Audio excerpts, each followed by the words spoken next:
मध्य प्रदेश में छतरपुर की घटना के बाद सरकार की कार्रवाई को लेकर सियासत तेज हो गई है। पथराव की घटना में शामिल कांग्रेस नेता हाजी शहजाद की कोठी को ध्वस्त कर दिया गया। कांग्रेस सांसद इमरान प्रतापगढ़ी ने इसे नफरत की कार्रवाई बताते हुए सुप्रीम कोर्ट जाने की बात कही है। वहीं मुख्यमंत्री डॉक्टर मोहन यादव ने कहा कि जो कानून का उल्लंघन करेगा तो कानून अपना रास्ता बनाएगा। सरकार समाज के काम में मददगार रहती है, असामाजिक तत्वों से निपटने में सक्षम है। मुख्यमंत्री ने साफ कहा कि कानून को हाथ में लेने वालों के खिलाफ सख्त कार्रवाई की जाएगी। सांसद इमरान प्रतापगढ़ी के बाद भोपाल उत्तर से विधायक आरिफ मसूद ने भी प्रशासन की कार्रवाई पर सवाल खड़े किए हैं और डॉक्टर मोहन यादव ने को पत्र भी लिखा था, जिसमें उन्होंने लिखा कि 21 अगस्त को छतरपुर सिटी कोतवाली की घटना से नाराज पुलिस ने अगले ही दिन लोगों के घर पर बुलडोजर चलाकर जमींदोज कर दिया। ये सीधे सीधे न्याय व्यवस्था के खिलाफ है।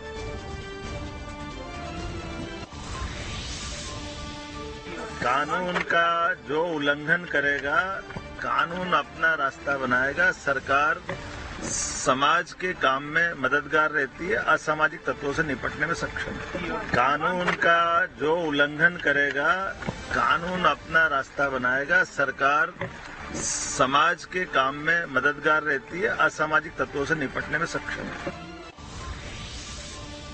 वो कुछ भी बोले, मैंने उनको तो लिखा नहीं है।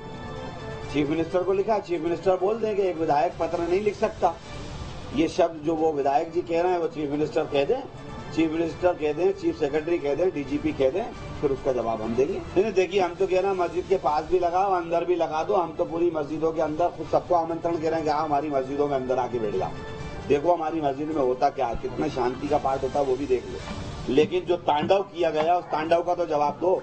जो मकान ध्वस्त किया गया है उसका जवाब दो। इस तरह थोड़ी ना होगा कि संविधान की पूरी धज्जियां उड़ा दो, देश बर्बाद कर रहा हो। ये देश को हमारे बुजुर्गों ने भी आजाद कराया है, खून पसीना बहाया है, इस तरह थोड़ी ना बर्बाद होने देंगे। ये बहुत अफसोसनाक बात है। जो सवाल आपने करा, ये दुख मेरा भी है, ये दुख मेरा भी है कि जब किसी दूसरे कांग्रेस नेता की यहाँ वास्तव में अगर होता है तो सब खड़े होते हैं, तो फिर एक समाज के साथ अगर गलत होता है तो सबको खड़े होना चाहिए। और राहुल गांधी जी जितना खुला संदेश दे चुके हैं, उसके बाद क्यों कांग्रेस के नेता इस तरह की काम कर रहे हैं मैं नहीं समझ पा रहा। और उसी वजह से मध्य प्रदेश में कांग्रेस की स्थिति बनी हुई है।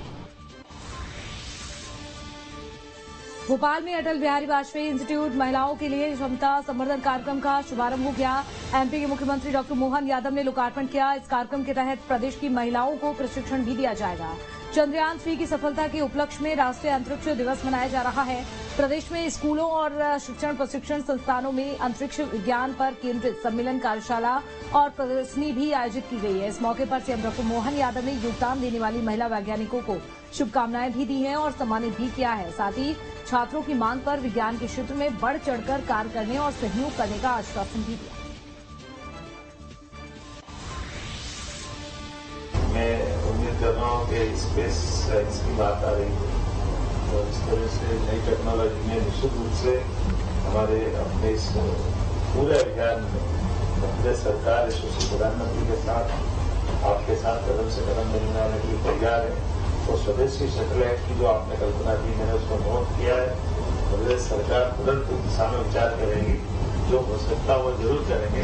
मेरी अपनी ओर से बधाई। नेपाल में दर्दनाक सड़क हादसा हो गया। बता दें कि 40 भारतीय यात्रियों को लेकर जा रही एक बस तनहुन जिले में मरसागंडी नदी में गिर गई। इस हादसे में 14 यात्रियों की मौत हुई है। यूपी नंबर की बस पोखरा की काठमांडू जा रही थी, उसी दौरान हादसे का शिकार हो गई। नेपाल पुलिस ने हादसे की पुष्टि की है।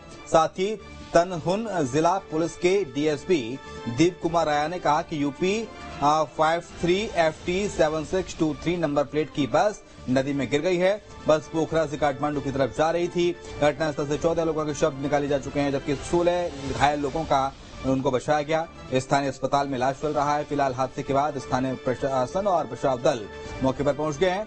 दुर्घटना स्थल पर राहत और बचाव काम जारी है। इंदौर के पास चोरन में बड़ा हादसा हो गया, जहां एक फार्म हाउस में बन रहे शेड की छत अचानक टूट गई। इस हादसे में 5 मजदूरों की मौत हो गई है। जानकारी के मुताबिक ये सभी मजदूर निर्माणाधीन स्ट्रक्चर के नीचे काम कर रहे थे। उसी दौरान छत लोहे के एंगल पर डाली गई थी, लेकिन लोहे के एंगल उसका भार नहीं सह पाया और जिसकी वजह से छत गिर गई। सूचना मिलते ही पुलिस भी मौके पर पहुंची। कलेक्टर आशीष सिंह ने कहा है कि यहां एक निर्माणाधीन मकान में कल स्लैब डाली गई थी और यहां पर काम कर रहे मजदूर रात को उसी छत के नीचे सो गए थे। उनके ऊपर अचानक से स्लैब गिर गया और सभी मजदूर उसके नीचे दब गए। फिलहाल पुलिस और प्रशासन के अधिकारी मौके पर पहुंचे हुए हैं। राहत बचाव कार्य भी जारी है। ये बहुत दुखद घटना है। ममता पति कन्हैया लाल व अन्य की जमीन है, लैंड डाइवर्टेड है। इस पर जो निर्माण हो रहा था उसके संबंध में बताया गया कि कल ही स्लैब वगैरह डला था इसमें और उसी के नीचे 5 लोग सो रहे थे और सवेरे घटना है तो दुखद हादसा हो गया। अब इसके संबंध में जानकारी ये ली जा रही है कि चूंकि चोरल नदी नजदीक है तो क्या वन विभाग से कोई अनुमति दी है या पंचायत से अनुमति ली गई है, चूंकि राजस्व विभाग से किसी प्रकार की अनुमति नहीं ली गई थी। और साथ में जैसा बताया जा रहा है कि ये उचित मापदंडों के अनुसार इसका निर्माण नहीं हुआ है, तो तत्संबंध में चूंकि तकनीकी विषय है, पीडब्ल्यूडी के इंजीनियर आ रहे हैं, उसके बाद में कुछ विस्तृत बताया जा सकेगा कि उचित मापदंडों के अनुसार बना है या नहीं। प्रथम दृष्टया देखने पर तो लग रहा है कि जो मापदंड थे उसके अनुरूप नहीं बना। छिंदवाड़ा में एक यात्री बस हादसे का शिकार हो गई। पाडोना के गांव तिगांव में मोही घाट के पास हादसा हुआ। डिवाइडर बस टकरा गई और हादसे में 5 लोगों की जान गई है। 40 से ज्यादा यात्री घायल हुए हैं। सभी घायलों को पाडोना सिविल अस्पताल में इलाज के लिए भर्ती किया गया है। घटना की सूचना के बाद सिविल अस्पताल पाडोना में कलेक्टर, एसपी, वरिष्ठ प्रशासनिक अधिकारी और पुलिस अधिकारी भी मौजूद रहे। एसडीओपी ब्रजेश भार्गव ने कहा कि वर्मा ट्रेवल्स की एक बस भोपाल से हैदराबाद जा रही थी। उसी दौरान गांव तिगांव में बंदरिया ढाबे के पास सड़क से नीचे बस पलट गई। इस हादसे में 41 यात्री घायल हुए हैं। 5 यात्रियों की मौत हो चुकी है। सभी घायलों का उपचार सिविल अस्पताल पाडोना में चल रहा है। गंभीर घायलों को नागपुर रेफर किया गया। फिलहाल पुलिस पूरे मामले की जांच में जुटी है। भोपाल से हैदराबाद जा रही थी तो वो ग्राम तिगांव के पास बंदरिया ढाबे के पास पलट गई और उसमें 3 लोगों की मृत्यु हो गई है और 41 लोग घायल हुए हैं। जो घायल हैं उनका उपचार जारी है। दतिया जिले के दरियापुर में एक भीषण सड़क हादसा हो गया, जहां इस हादसे में 3 लोगों की मौत हो गई है। स्कॉर्पियो कार ने बाइक को टक्कर मार दी और स्कॉर्पियो कार भी अनियंत्रित होकर खेत में पलट गई, लेकिन कार सवार लोगों को कोई भी गंभीर चोट नहीं आई है। तो वहीं हादसे में एक ही परिवार के 3 लोगों की मौके पर ही मौत हो गई, जबकि 17 साल की युवती गंभीर रूप से घायल हुई है। घायल युवती को झांसी के लिए रेफर किया गया। फिलहाल सूचना मिलते ही पुलिस भी मौके पर पहुंची और इस पूरे मामले की जांच में जुटी है। बिलासपुर के सिविल लाइन थाना इलाके में तेज रफ्तार का कहर सामने आया, जहां पर नशे में धुत कार चालक ने स्कूटी सवार को टक्कर मारी है। गंभीर हालत में 2 लोग घायल हुए हैं। जानकारी के मुताबिक हादसे के बाद कार चालक स्कूटी को करीब 1 किलोमीटर तक घसीटता चला गया। गुस्साए लोगों ने कार रुकवाकर चालक को और उसकी साथी की जमकर धुनाई कर दी। घटना की जानकारी मिलने के बाद पुलिस पहुंची और आरोपियों को गिरफ्तार किया गया है। छत्तीसगढ़ में नक्सलियों के खिलाफ लगातार अभियान चलाया जा रहा है, जिससे प्रभावित होकर नक्सली सरेंडर भी कर रहे हैं। नवतरी में एक इनामी नक्सली ने सरेंडर किया। नक्सली पर 5 लाख का इनाम भी घोषित था, जो कि हत्या, मुठभेड़ सहित कई नक्सली वारदातों में शामिल था। नक्सली के खिलाफ कई धाराओं में 6 आपराधिक मामले भी दर्ज। छत्तीसगढ़ शासन की आत्मसमर्पण और पुनर्वास नीति है, उससे प्रभावित होकर के और माओवादियों जो शोषण कर रहे हैं उनकी खोखली विचारधारा है, उसका इस आदमी को बोध हुआ और उसने आकर के आज दिनांक हमारे समक्ष आत्मसमर्पण किया है। सर, कौन से धर्म का कितने इनामी है? ये 5 लाख का इनामी है। इस पर शासन द्वारा 5 लाख का इनाम घोषित है और ये सीतानदी एरिया कमेटी का सदस्य था। इसके साथ साथ रावत समन्वय है, जो कि कोंडागांव धमतरी के बीच में माओवादी कोऑर्डिनेशन देखता है, उसका ही डिप्टी कमांडर था। छत्तीसगढ़ के सुकमा में नक्सलियों के खिलाफ चलाए जा रहे अभियान को लेकर बड़ी कामयाबी हाथ लगी है। सुकमा में 2 इनामी नक्सलियों ने सरेंडर किया। दोनों नक्सलियों पर 8-8 लाख रुपए का इनाम था। नक्सलियों ने नई सुबह नई शुरुआत अभियान से प्रभावित होकर सरेंडर किया है।